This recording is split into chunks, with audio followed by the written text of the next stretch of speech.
Grabe, makakabili pala ako nito ng 18 pesos lang. Dahil nga mumurahin lang siya, ang iniisip ko sobrang low quality. Hard plastic siya, no? Pakiramdam ko na hindi siya basta-basta mababali. Ito naman pinaka-lock niya dito.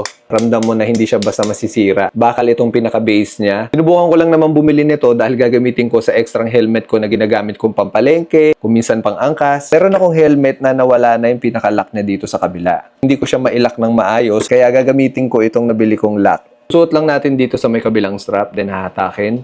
Tapos isukat nyo na lang dito sa may chin nyo para hindi siya gumagalaw. Itong part na to, pwede nyo itong diinan para mag-lock siya. Ayan, para humigpit.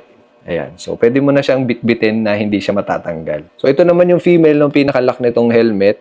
And then, isusubok natin. Ayan. So, fit naman siya. Ayan. Kita nyo? Diba? Hindi mo na kailangang itapon yung helmet na to dahil pwede mo na ulit siyang mailak dito. Kung kukumparahin nyo, tingnan nyo yung itsura mga tolo.